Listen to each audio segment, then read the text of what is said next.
Imagine you are standing on the edge of a cliff. The wind is blowing, and you feel a sense of freedom. But then, a question arises: where do you put your hands? You have nothing to hold on to. No railing, no rope, no support. In that moment, what do you do? This is not just a physical question, it's a Zen Koan. A question designed to stop the mind in its tracks. Today, we explore case number 7 of the Gateless Gate. When you have nothing, where do you put your hands? This koan challenges us to find our footing in the emptiness of existence. Are you ready to let go of everything you think you know? Close your eyes for a moment and breathe deeply. Feel the weight of your body, the air on your skin, the subtle tension in your hands. Now imagine all of that dissolving. Your body, your thoughts, your very sense of who you are, all of it, gone. What remains?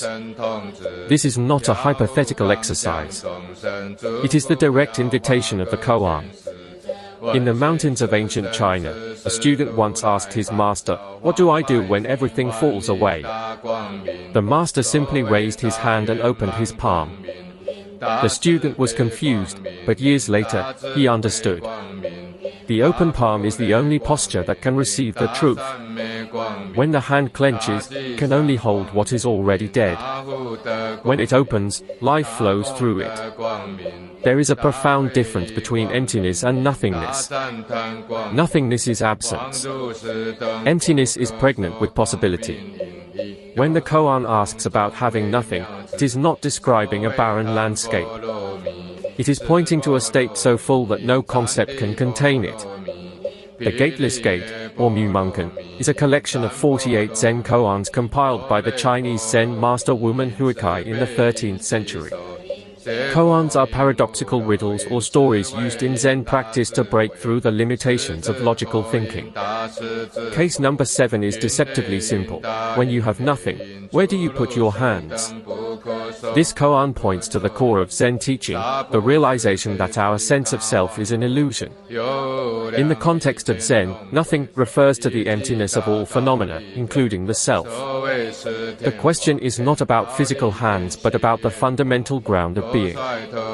It invites us to discover a place beyond grasping and clinging. The Gateless Gate was compiled during the Song dynasty, a period of extraordinary cultural and intellectual flourishing in China. The 13th century saw the rise of Neo-Confucianism, the refinement of landscape painting, and the mature flowering of Chan Buddhism, known in Japan as Zen. The koan system emerged as a way to cut through the intellectualism that threatened to smother the direct experience at the heart of Zen. It was a radical and often shocking method, designed to short-circuit the thinking mind and reveal the clear awareness that lies beneath every thought. Each koan is a kind of spiritual device, question that cannot be answered by the intellect alone. The number 48 in the Gateless Gate is not arbitrary. In Buddhist numerology, the number 48 is associated with the vows of Amitabha Buddha, who promised to save all beings who called upon him. By compiling 48 koans, woman may have been signaling that the path of direct inquiry is itself a path of salvation. Now, let us turn to the original text from the Gateless Gate. In this case, the koan is presented as a direct inquiry from the master to the student. The words are simple, but their impact is profound. Here is the koan as recorded by Master Woman. The original text of the koan is remarkably brief, often only a sentence or two. This brevity is intentional. In Zen, the most profound teachings are often delivered in the fewest words. The master does not lecture, he points. The student does not analyze, he sees. Scholars have debated the exact wording of the original text for centuries, and different editions of the Gateless Gate contain slight variations. But in Zen, the precise wording is secondary to the direct experience it provokes. The text is a doorway, not a wall. Whether the door is made of oak or pine matters far less than whether you are willing to step through it. The koan's power lies not in its words but in the space between them, the silence into which the words dissolve. When you have nothing, where do you put your hands? This is the entire koan. At first glance, it seems like a riddle with a clever answer. But in Zen, the answer is not intellectual, it is experimental. The master is not looking for a verbal response. He is pointing to a direct realization. When you have nothing, no possessions, no thoughts, no self, where do you put your hands? The hands symbolize action, grasping, and identification. Without an object to hold, the mind panics. But the koan asks, can you rest in the nothingness? Can you find peace without any support? This is the essence of non-attachment. It is not about giving up things but about realizing that you never had anything to hold in the first place. The words of the koan, read in any language, carry a peculiar weight. They do not explain, they demand. They do not inform, they transform. When a Zen master speaks these words to a student, the entire universe is present in that moment. When we read the koan, it is easy to mistake it for a riddle or a paradox. But a riddle has a solution, and a paradox has a resolution. The koan has neither. It is not a problem to be solved but a reality to be entered. The words are the door, but the door is already open. The only question is whether we are willing to walk through. And walking through means leaving behind everything we think we know, everything we have been told, and everything we have told ourselves. It is a journey without luggage, without a map, and without a destination that can be named.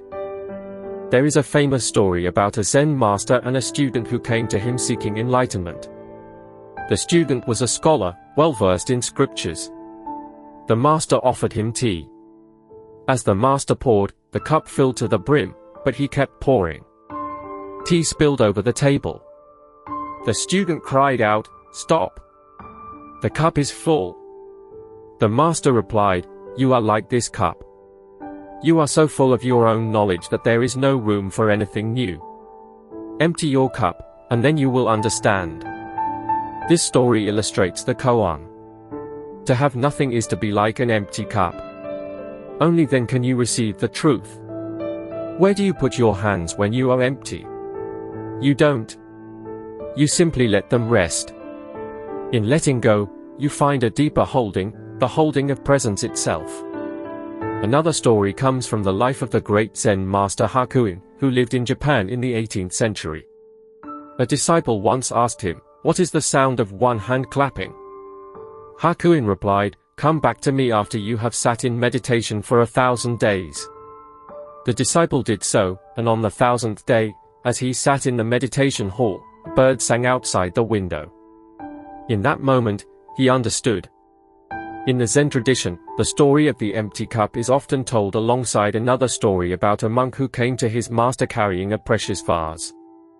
The master took the vase and smashed it on the ground. The monk was horrified. The master said, "Now it is truly empty." The point is not that we should destroy our possessions but that our attachment to them is what imprisons us. The vase was never the problem, the monk's identification with it was. This is the deeper meaning of the koan. When we have nothing, we are free. But to have nothing means to let go not only of our possessions but of our identification with them. The koan, when you have nothing, where do you put your hands, is a direct challenge to the ego. The ego is a construct that defines itself through having thoughts, possessions, identities.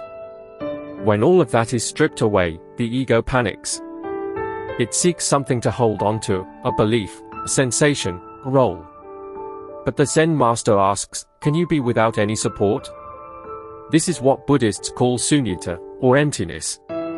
Emptiness is not a void, it is the ground of all possibilities. It is the space in which everything appears and disappears. In emptiness, there is no need to put your hands anywhere.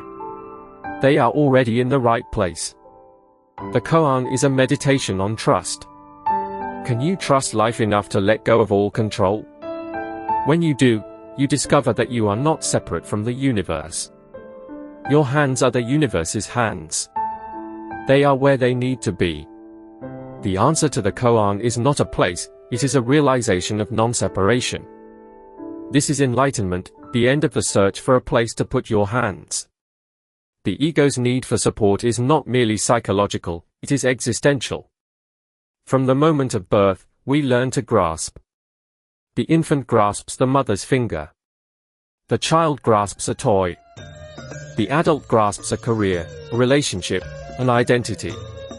Each grasping is a kind of death, a narrowing of possibilities. The concept of sunyata, or emptiness, has been misunderstood in the West as a kind of nihilism. But nothing could be further from the truth. Emptiness in Buddhism does not mean that nothing exists. It means that nothing exists independently. Everything is interconnected, interdependent, and impermanent. To realize emptiness is not to fall into a void but to wake up to the vast web of relationships that constitute reality. In this web, there is no place to put your hands because your hands are already the web. The separation between self and world is itself the illusion that the koan dissolves. How can we apply this koan in our modern lives? We are constantly grasping for success, approval, security. We check our phones, scroll social media, and seek validation. The koan invites us to pause. Next time you feel anxious or restless, ask yourself, what am I holding on to? Notice the tension in your hands, your jaw, your mind. Then, for a moment, let go.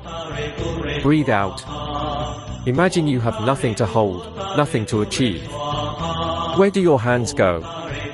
They might just fall to your sides. In that simple gesture, you taste freedom. Practice this throughout the day. When you are waiting in line, sitting in traffic, or before a meeting, drop your hands and drop your story. Feel the ground beneath you. This is the practice of non-attachment.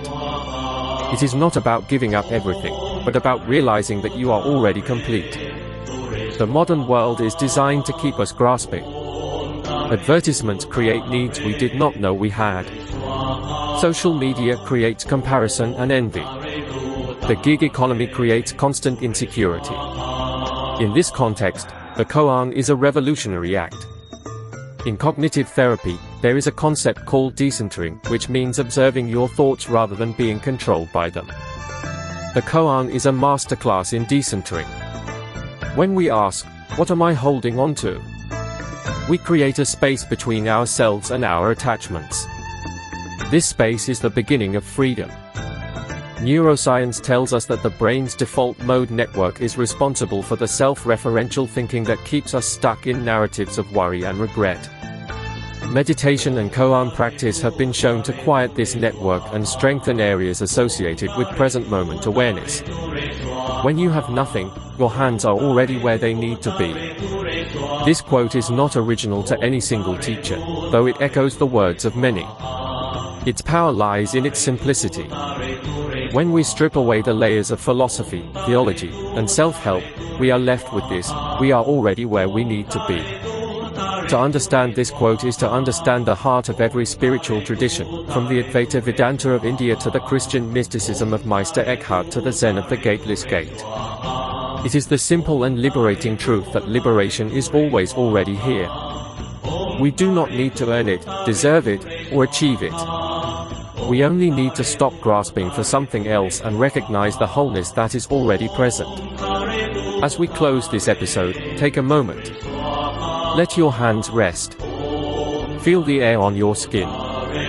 Notice that you are not holding anything. In this emptiness, there is peace. The koan is not a puzzle to solve, it is a door to step through. When you have nothing, you have everything. Thank you for joining us on ZenMind. May your hands find their natural place. Namaste. As you go about your day, carry this question with you. Not as a burden, but as a companion. When you find yourself grasping, remember the open hand. When you find yourself clinging, remember the empty cup. The practice does not end when the episode ends. In fact, it is just beginning. The next time you reach for your phone, pause. The next time you react with anger, pause. In the space of the pause, the koan is alive. And in the aliveness of the koan, you are free. This is the gift of Zen, offered not from a place of authority but from a place of shared humanity. We are all students on this path, and the path is endless. But the endlessness is not a curse, it is the very condition of our freedom, because in an endless path, every step is complete.